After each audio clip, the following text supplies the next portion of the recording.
From this day forth, you put your faith in me. What's going on, guys? Welcome back to another review. As a motorcycle channel, every once in a while, like I said, I will take on things that I find interesting or that I think is helpful to everybody else. I have reviewed a motorcycle CarPlay system in the past, and another company, IYING Shenzhen Technology Co. reached out to me, and they wanted me to test their Android Apple motorcycle CarPlay system.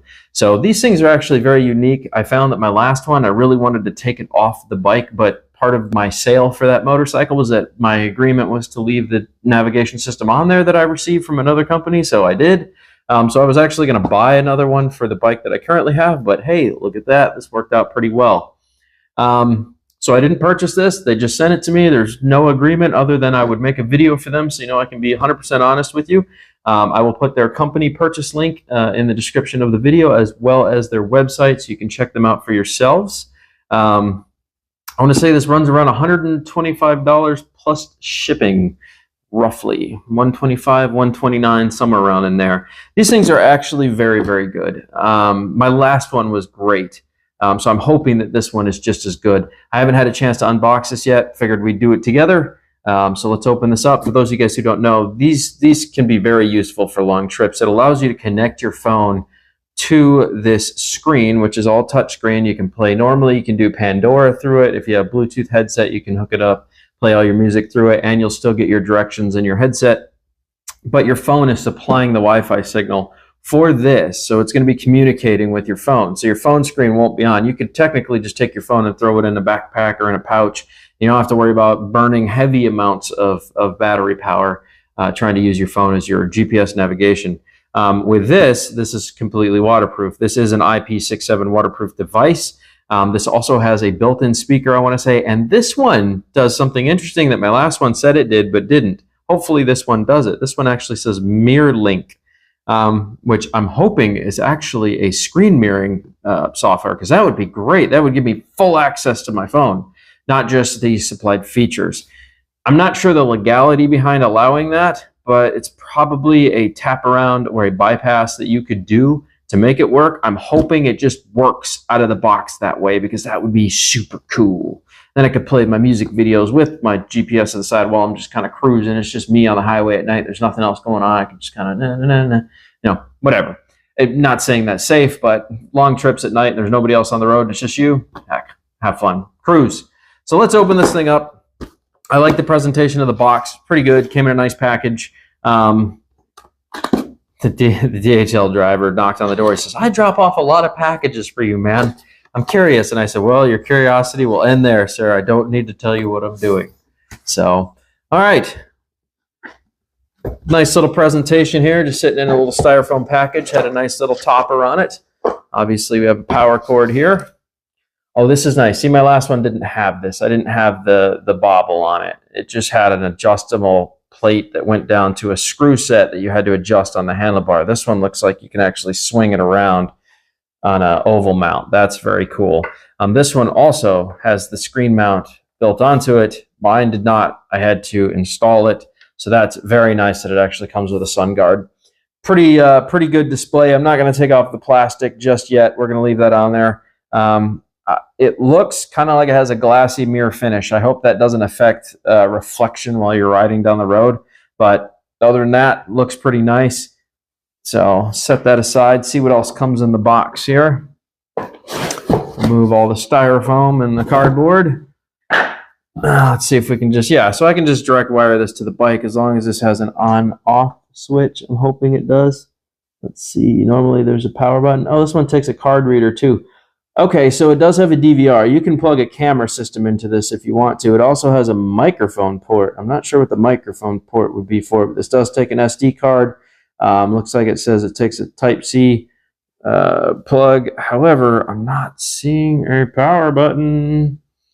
None of these are power buttons, correct? I'm not sure I want to direct wire this to the bike without on-off. Let's see what else we got here. Oh, that's an interesting mount they have going on here. Oh, okay, 2 mounts. Oh, that's cool. So if you wanted to just quickly swap it off of your motorcycle, then you could switch it over to this real quick and put it on your bicycle handlebars. That's actually pretty cool that they allow that, which means that Type-C plug is most likely a power bank plug. So you can plug a power bank into it and power it that way. That's unique. That seems like a very cool feature. I'm glad they supplied that.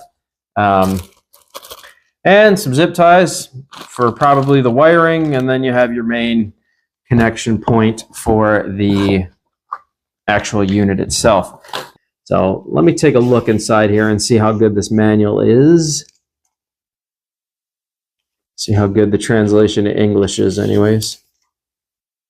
Please carefully read the following instructions. This device adapts negative electrode ground. Please turn off the vehicle's power before installation, then turn the power on after it's complete. Please plan the optimal location before fixing the connected navigation reader components. It is strictly prohibited to use this. What? It is strictly prohibited to use a high-pressure water gun to rinse soak this product in the water to prevent water from entering the body. So don't pressure wash it, folks. It's waterproof, but don't pressure wash it. Apparently that's too much. Okay. Yeah, it's all readable. The English is pretty good. Translation's pretty good. So that's cool. It lets you choose backgrounds when you're listening to music and plays little vibrant videos for you while you're listening to music. Okay, well, guys, I think there's not really much I could talk about outside of that, other than until I get this installed on the bike and we have an opportunity to look at actually what the features are and what they offer, because this isn't giving me a ton of information. It's going to be hard to complete this review. So let me go actually get a switch. I got to run down to Advanced Auto Parts, and then we'll go ahead and have a look at this after I've installed it on the bike. So I'll see you guys in a bit. 4, 3, 2, 1.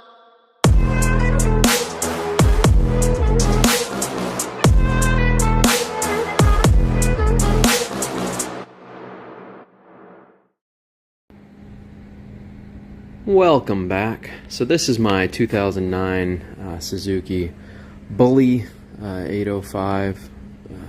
It is 5-speed cruiser. I do a lot of photography work, and so having an Android Play system on my bike is very helpful for when I have to get to my addresses, and I can use my phone for my photography, and I never actually have to turn off apps on my phone. So this is very, very useful to me. I'm going to show you guys how I mounted it. So pretty simple here, not much to it. Figure out which part of the handlebars you want to put it on, and then screw your main plate down, and then all you have to do is loosen this enough that you can get it on the end of each ball, and then tighten it down and sit on the bike and position it where you want it. Then run your wires down, which, as you can see, the zip ties they provided, I did use those. And then the twist part is right here. I ran that down. I left enough slack that I could turn the handlebars. I ran that down, as you can see, underneath the L of the tank. That wire comes all the way down here. Sorry, let me get on the ground. Runs up underneath the tank, and then right here, if you guys can see that, goes underneath this. I remove this, and my fuse panel is down here. Now, fortunately, I lost a screw, which I was a little upset about. So I'm going to have to figure out a screw. For some reason that one backed out from vibrations, but it is what it is. The other three are still there. But behind this, I open this up, and my fuse panel's there, and if you pull out the fuse that goes to your ignition, just splice a little bit off the end of it, wrap just the red wire around the ignition fuse and push it back in, and then take your black wire and find a bolt that's attached to the frame, like here or here or here, whatever. There was a nice little easy bolt to access right there. I wrapped it around the bolt, and then I screwed it in, and that grounded it to the frame, allowing the system to have power. So now, instead of running it to the accessory port, which is what a lot of people are going to do, when you come over and you turn on the key over here on this bike, you will notice as soon as I give it power, this starts to power up and turn on. Very neat graphics, and by the way, the screen is HD. If you were curious, this is a high-definition screen.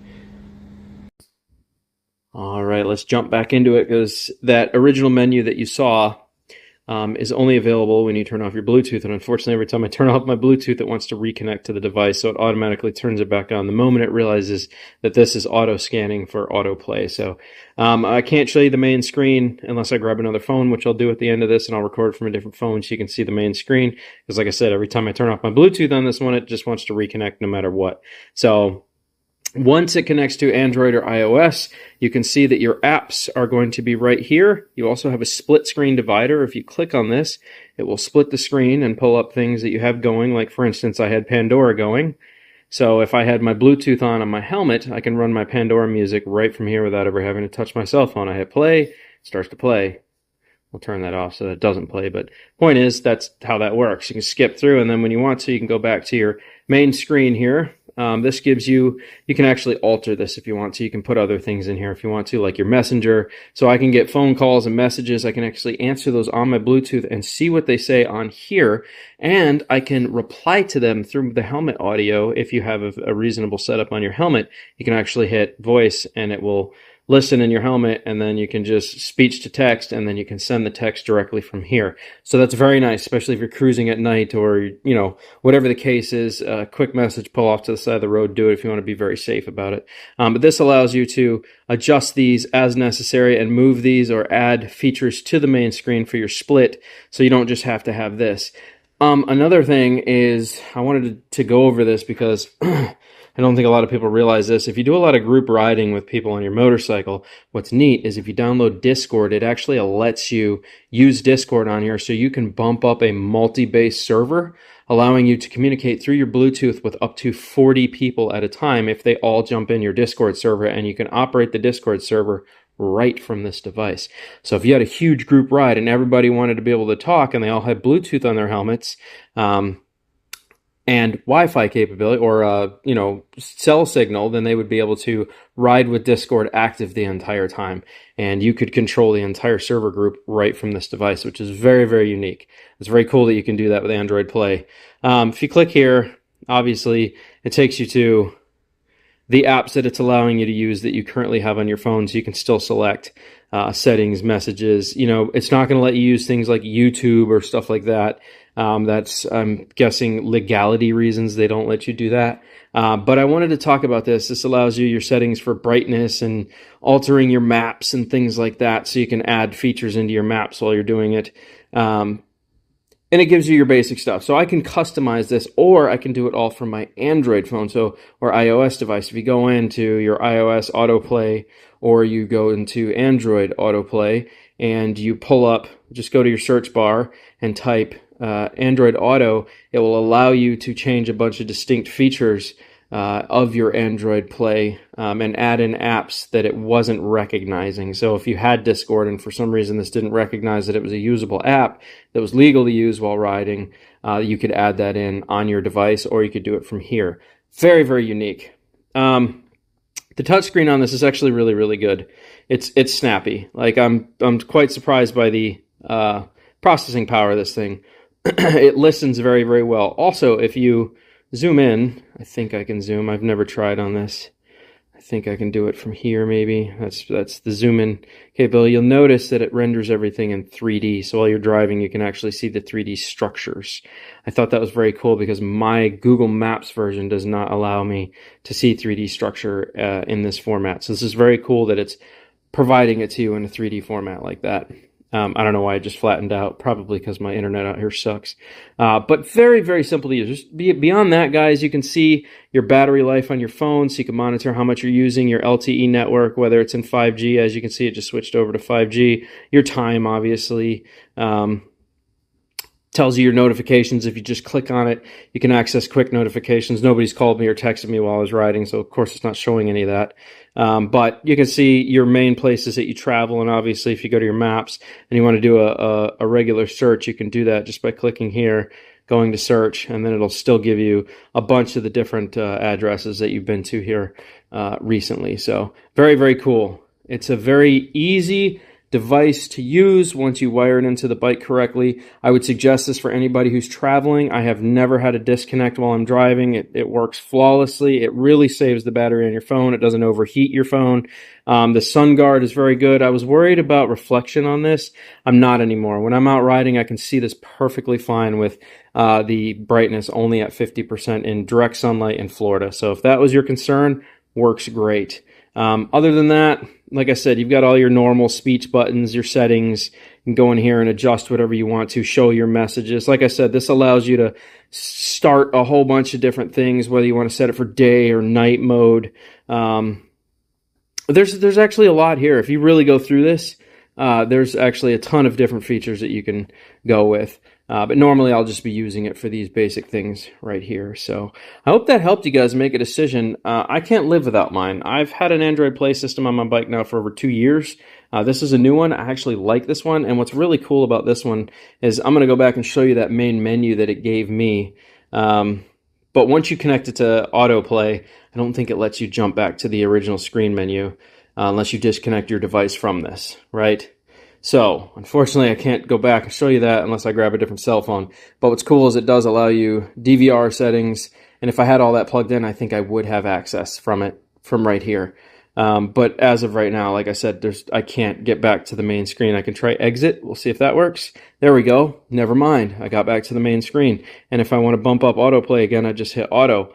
Cool. That's cool. I didn't know I could do that. I'm glad I was playing with that. So you got CarPlay for iOS devices, and then you have Auto for Android Auto, and then let's see what apps it comes with. Phone Link. Now this is interesting. I saw this earlier. I don't think that it actually allows you to do screen mirroring. I will test that though. If this allows screen mirroring, that's very cool. There's a lot of information here. Like I said, it allows you to check your SD card. Let's see what setup actually offers. Okay, so you can do a factory reset. You can set this up for sound, display settings, background, screensavers. So that's really cool. This gives you a ton of different options that you can roll with here. That's very nice. So we'll go back to basic setup, back button. Let's see here. So it says I'm still connected to Bluetooth. So that's cool. I can jump in and out of the options menu. And if I go to here, oops, that's not what I meant to do. Go back. Bluetooth ear, Bluetooth setup. I thought there was a way that you could communicate TPMS. Is that okay? Yes. Okay. I knew I saw this. So if you actually had the devices that you could order for this, you can connect to your tire pressure, stuff like that. It would actually tell you all of the information that you were seeking right here. But you see it says unpaired device, unpaired device. I do not have those. Also, your camera settings would be coming through here for your DVR if you were going to do that. But because I don't have any camera set up, kind of pointless. You know what I'm saying? I can't access any of that stuff. No SD card valid. So if you actually had an SD card in here, then it would be seeking the camera use.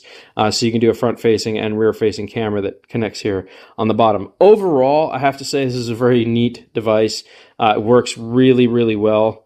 I've had no issues with it. I'm loving this thing. I think it's actually better than the one that I had. But like I said, I use it for basic purposes and group riding. So for me, it works perfectly. I can get all the information that I need on the fly right here. And like I said, if I want to check the weather while I'm rolling, I just click that, hit weather, and then it should connect to my phone and give me the latest weather updates for my current area.